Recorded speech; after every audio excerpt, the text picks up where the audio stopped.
Disease के बारे में। तो सबसे पहले हम ये जानना चाहते हैं कि भाई ये एंडोमेट्रियोसिस डिजीज़ क्या होती है।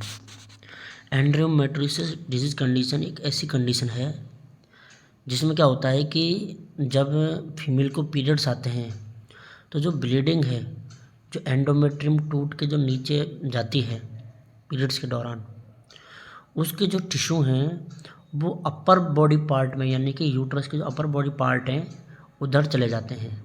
नॉर्मली जाते ही हैं, ये कोई बड़ी बात नहीं है, नॉर्मल कंडीशन में भी जाते ही हैं।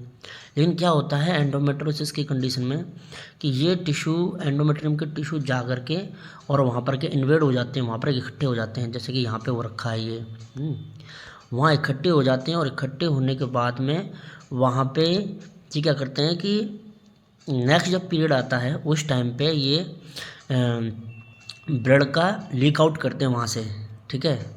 वहाँ अपने आप को स्थापित कर लेते हैं ये जो अपर पार्ट जो है इसका, जैसे कि यहाँ हो गया या यहाँ हो गया या यहाँ पे हो गया, जैसे कि देख रहे हैं, और एक तरीके से ब्लड का फ्लो करवाते हैं वहाँ से, इस सिस्ट का फॉर्मेशन कर लेते हैं। बेसिकली कहा जाए तो ये अपने आप में धीरे धीरे करके बड़े होते जाते हैं। ये जो सिस्ट का फॉर्मेशन कर लेते हैं, ये जो टिश्यू हैं जो ब्लीडिंग के टाइम पे, पीरियड्स के टाइम पे होते हैं, ये क्या है अपने आप को यहाँ पर इस्टेब्लिश कर लेते हैं बॉडी के, इसके यूट्राइन बॉडी के अपर पार्ट में या आउटर पार्ट में, और यहाँ पर ये क्या करते हैं अपने आप को ग्रो करते हैं, है ना। ग्रो मीन्स कहते हैं कि जब जब पीरियड्स का टाइम आता है ये ब्लीड करते हैं और एक चॉकलेट कलर की, ब्राउन कलर की जो है एक ब्लीडिंग के बाद में जो बनता है ब्लड का कलर, तो एक तरीके से हम कह सकते हैं सिस्ट का फॉर्मेशन कर लेते हैं, क्योंकि इसके अंदर जो फ्लूइड का एक्सक्रेशन होता रहता है, तो ये आकार में बड़े होते जाते हैं ये, ठीक है। इसी को ही हम एंडोमेट्रियोसिस कहते हैं, या हम इसको दूसरा नाम है इसका चोकोलेट सिस्ट, इसका दूसरा नाम है चोकोलेट सिस्ट, ठीक है। तो बेसिकली हमने जाना कि एंडोमेट्रियोसिस क्या कंडीशन है। एंडोमेट्रियोसिस ऐसी कंडीशन है जिसमें मेंस्ट्रुअल साइकिल के दौरान जब ब्लीडिंग होती है तो एंडोमेट्रियल टिश्यू जो हैं वो अपर बॉडी पार्ट में चले जाते हैं और वहाँ जा कर के अपने आप को स्टेबलिश कर लेते हैं, और फिर वहाँ पे जो है वो फ्लूइड का सिक्रेशन करके अपने आकार में वृद्धि करते हैं। इसी कंडीशन को एंडोमेट्रियोसिस कहते हैं, ठीक है। जैसे कि हम यहाँ पे इसकी डेफिनेशन देख पा रहे हैं कि व्हाट इज एंडोमेट्रियोसिस। एंडोमेट्रियोसिस क्या है। When a tissue similar to the uterus, एक ऐसा tissue to uterus lining grow on the outside, uterus की जो एंडोमेट्रियल लेयर का जो टिश्यू है वो अगर आउटसाइड में ग्रो करता है उसी को हम कहते हैं एंडोमेट्रियोसिस, ठीक है। यानी एंडोमेट्रियम जो लेयर जिस टिश्यू से मिलकर बनी है वो टिश्यू जा कर के कहीं बाहर यानी कि आउटर लाइन में अगर ग्रो करता है उस कंडीशन को हम कहते हैं एंडोमेट्रियोसिस, ओके। चलिए हम इसके बारे में आगे पढ़ते हैं कि कैसे क्या बीमारी होती है ये। देखिए एंडोमेट्रियोसिस ऐसा विकार है जिसमें गर्भाशय की लाइनिंग बनाने वाले ऊतक से मिलता हुआ ऊतक गर्भाशय की गुहा के बाहर विकसित होने लगता है ना। यही इसकी परिभाषा है। मतलब कि एंडोमेट्रियोसिस ऐसा एक विकार है, ऐसी एक समस्या है, ऐसी एक बीमारी है जिसमें गर्भाशय की लाइनिंग बनाने वाले ऊतक, कौन से ऊतक, जो गर्भाशय की लाइनिंग बना रहे हैं यानी एंडोमेट्रियम की लेयर जो बना रहे हैं वो वाले ऊतक, वैसे ही ऊतक गर्भाशय की गुहा के बाहर विकसित होने लगता है। कहाँ विकसित होने लगता है? गर्भाशय की गुहा के बाहर, यानी कि आउटर यूट्राइन वॉल के अंदर या लाइनिंग के अंदर, ठीक है। यूट्रस की लाइनिंग को एंडोमेट्रियम कहते हैं। यूट्रस की अंदर जो लाइनिंग होती है उसको क्या कहते हैं? एंडोमेट्रियम। एंडोमेट्रियम जिस टिश्यू से मिलकर बनी होती है वैसे ही टिश्यू यूट्राइन कैविटी के आउटर लाइन में देखने को मिलते हैं, वहाँ अपने आप को ग्रो करते हैं। ये एबनॉर्मल कंडीशन है, इसी को हम एंडोमेट्रियोसिस कहते हैं। जब ओवरी, बाउल और पेल्विस की लाइनिंग के ऊतकों पर एंडोमेट्रियल टिश्यू विकसित होने लगते हैं तब एंडोमेट्रियोसिस की समस्या उत्पन्न होती है। यानी यूट्राइन कैविटी कि आउटर साइड में या ओवेरी में या बाउल में या पेल्विस में जब एंडोमेट्रियम की टिश्यू डेवलप होने लगते हैं, इसी कंडीशन को हम क्या कहते हैं, एंडोमेट्रियोसिस कहते हैं। क्या कहते हैं, एंडोमेट्रियोसिस। ओके, अब देखिए इससे होता क्या है, लगभग 40% महिलाओं को एंडोमेट्रियोसिस की वजह से गर्भधारण करने में दिक्कत आती है। मतलब कि फीमेल प्रेगनेंसी कंसीव नहीं कर पाती है। किसकी वजह से, एंडोमेट्रियोसिस की वजह से। क्या नहीं कर पाती, गर्भधारण नहीं कर पाती, प्रेगनेंसी कंसीव नहीं कर पाती है।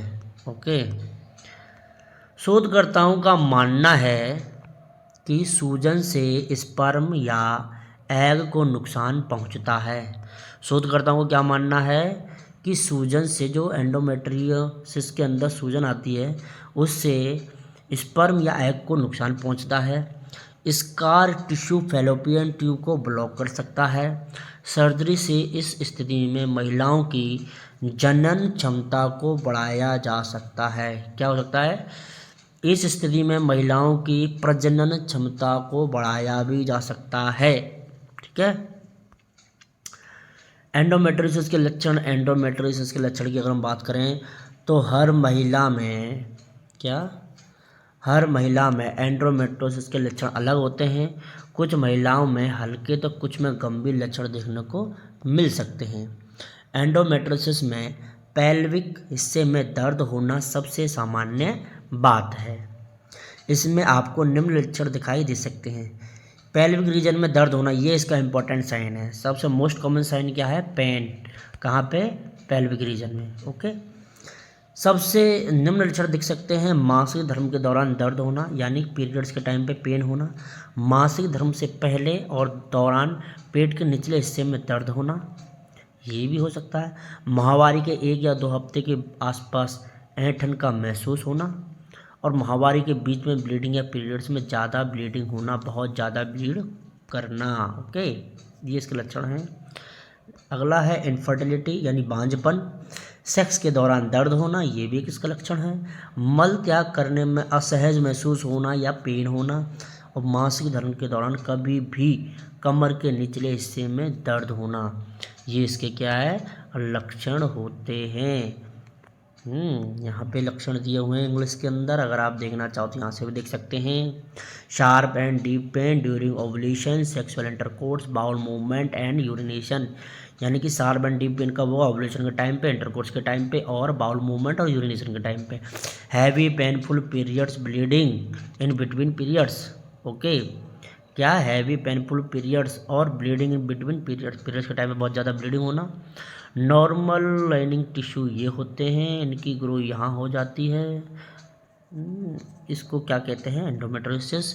और अगला सिम्टम है फटीग, इनफर्टिलिटी यानी बांझपन। ये सब देखने को मिलता है। माँ बनने से रोक सकता है कौन सी बीमारी, एंडोमेट्रियोसिस की कंडीशन। अगर आपकी कंसीव करने की कोशिश बार बार नाकाम हो रही है तो इसकी वजह एंडोमेट्रियोसिस हो सकता है। इसमें महिलाओं की प्रजनन क्षमता बुरी तरीके से प्रभावित होती है। प्रेगनेंसी के लिए महिलाओं की ओवरी में एक अंडा रेज होता है जो कि फैलोपियन ट्यूब के जरिए स्पर्म की कोशिकाओं से फर्टिलाइज होता है और विकसित होने के लिए अपने आप ही यूट्राइन दीवार से जुड़ जाता है। एंडोमेट्रियोसिस ट्यूब में रुकावट पैदा कर देता है और अंडे एवं स्पर्म को एक साथ जोड़कर रख सकती है। हल्के से सामान्य एंडोमेट्रियोसिस के मामलों में महिलाएं फिर भी गर्भधारण कर सकती हैं। एंडोमेट्रियोसिस से ग्रस्त महिलाओं को डॉक्टर सलाह देते हैं कि इन्हें जल्द से जल्द गर्भधारण कर लेना चाहिए, क्योंकि समय के साथ इनकी स्थिति और ख़राब होती चली जाती है।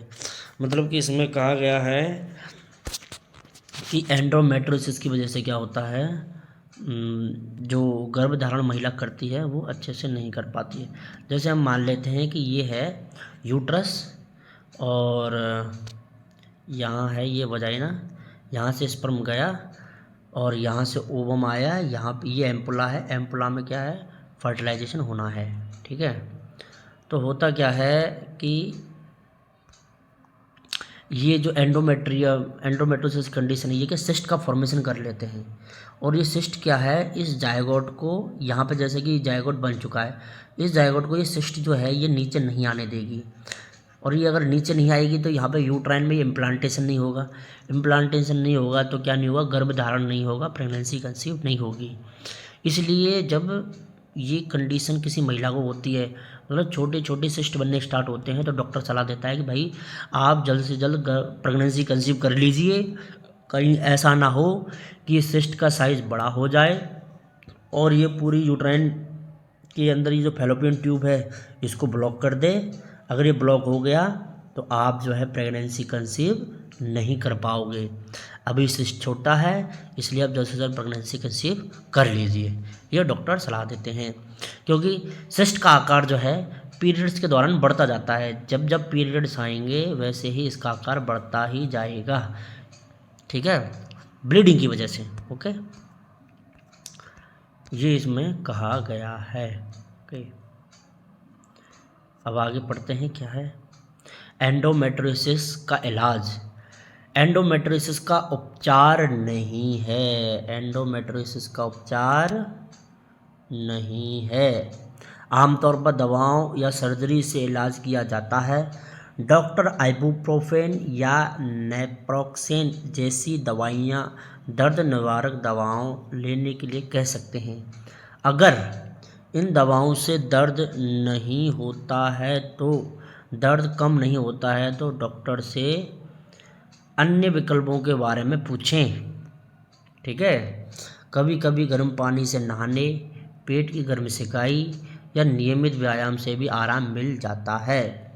हार्मोनल थेरेपी शरीर द्वारा, हार्मोनल थेरेपी जब हम देंगे उसमें कौन सा हार्मोन निकलेगा, हार्मोनल थेरेपी से शरीर एस्ट्रोजन की मात्रा को कम करता है और पीरियड्स को रोक सकता है। इससे घाव से खून कम निकलता है, यानी पीरियड्स के दौरान ब्लड कम निकलता है। आपको ज़्यादा सूजन, स्कार, सिस्ट नहीं बनती है। स्कार बनते हैं यूट्राइन कैविटी के अंदर, एंडोमेट्रियम के अंदर, जब ब्लीडिंग होती है। कई बार प्रभावित टिश्यू को निकालने के लिए डॉक्टर सर्जरी की सलाह दे सकते हैं। कुछ मामलों में सर्जरी लक्षणों को कम कर प्रेग्नेंट होने की संभावना को बढ़ा सकती है। बिल्कुल सही बात है, सर्जरी के द्वारा सिस्ट को निकाल दें तो प्रेगनेंसी कंसीव हो सकती है। डॉक्टर लेप्रोस्कोपिक या ओपन सर्जरी कर सकते हैं, हालांकि कभी कभी सर्जरी के बाद दर्द वापस आ जाता है, ठीक है। ये है बात, मतलब कि इसमें बताया गया है कि देखो ऐसा है कि एंडोमेट्रियोसिस जो है बेसिकली पीरियड्स की वजह से होता है, ठीक है। पीरियड्स जब आते रहेंगे तो एंडोमेट्रियम जो लेयर है वो डैमेज होगी और वो अपर पार्ट में जाएगी और वहाँ पर जाकर वो सिस्ट के साथ इन्वॉल्व होगी और वो साइज बढ़ता ही जाएगा। इसमें कहता है डॉक्टर ज़्यादातर ये है कि दर्द निवारक दवाएं देते हैं, ज़्यादा पेन होता है दर्द निवारक दवाएं देते हैं।